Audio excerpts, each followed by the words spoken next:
এরপরে প্রশ্ন হলো, শ্বশুর বাড়ি থেকে যদি কোনো কিছু উপহার হিসাবে দিতে চায়, আমি কি তা নিতে পারবো? শ্বশুর বাড়ি থেকে কোনো কিছু দিতে চায় আপনাকে, কেন? আপনার শ্বশুর বাড়ির লোকেরা তো আমাকে দেয় না, বুঝেন নাই কথা? আপনার শ্বশুর বাড়ির লোকেরা ওনাকে তো দেয় না, ওনাকে তো দেয় না, আপনারা দিচ্ছে। কাহিনীটা কি? হ্যাঁ, বেশিরভাগ ক্ষেত্রে কাহিনী হলো, যেহেতু তাদের মেয়েটা আপনার কাছে আছে, আপনার অত্যাচার জুলুম থেকে যেন মেয়েটা বাঁচতে পারে। এইটা বেশিরভাগ ক্ষেত্রে এক ধরনের উৎকোচ, ঘুষ, যে আপনি লোভী মানুষ, কিছু খাওয়াইলে দিলে আপনি আর মেয়েটার প্রতি জুলুম করবেন না।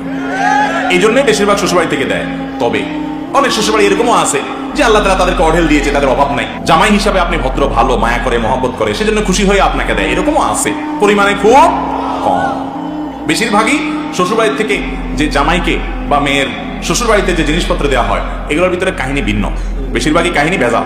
কথা কি বুঝাতে পারছি? এই জন্য আমাদের দেশে ছেলের শ্বশুর বাড়ি থেকে ছলে বলে কৌশলে বিভিন্নভাবে যৌতুক আদায়ের জন্য বুড়া বুড়িরা অনেকে চেষ্টা করে, আছে না নাই? আবার দেখবেন নামাজ কালামও পড়ে। এই নামাজ কালাম পড়ে কি লাভ?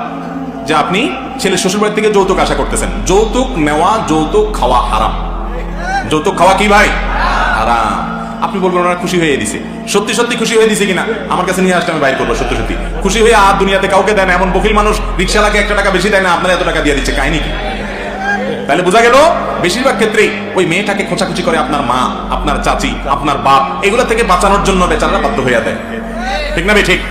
যদি খুশি মনে ঠিকই দেয়, হ্যাঁ আপনি চান না, বরং আপনি শ্বশুরবাড়িকে দেন, তাহলে সেক্ষেত্রে এটা জায়েজ হবে। বাইরে আমি সব জায়গায় বলার চেষ্টা করি, বিভিন্ন সময় বলি, আপনি একটা পুরুষ, একটা ঘর থেকে একটা মেয়েকে তার বাবা তার মা জন্মের পর থেকে বিয়ের উপযুক্ত করা পর্যন্ত কত কষ্ট করে মানুষ করছে, কত টাকা খরচ হয়েছে, কত পয়সা খরচ হয়েছে, কত ঔষধ বই ট্রিটমেন্ট তার পিছনে খরচ হয়েছে, এবং চিকিৎসা দিছে, পড়ালেখা করাইছে, মানুষ করছে, কত রাত জাগছে।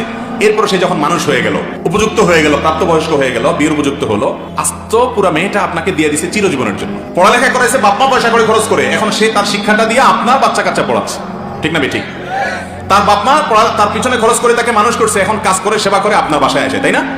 উচিত ছিল শ্বশুর শাশুড়ির পায়ের কাছে যায় বৈশা বলা, শ্বশুর আব্বাজি, শাশুড়ি আম্মা যান, আপনাদের এই মানুষ মেয়ে মানুষ করতে যত টাকা পয়সা খরচ করছেন সবগুলো আনুমানিক হিসাব করে বাইর করেন। আমি আজকে না পারি সারা জীবন হইলো এই দায় দেনা পরিশোধ করবো, কারণ খরচ করে মেয়েটাকে মানুষ করছেন, তারপরে এটা তো বিক্রয়যোগ্য না। আস্ত কলেজার টুকরাটারে আমাদের হাতে তুলে দিয়েছেন, চিরজীবনের জন্য সে বাড়িতে চলে আসছে, আমাদের হয়ে গেছে।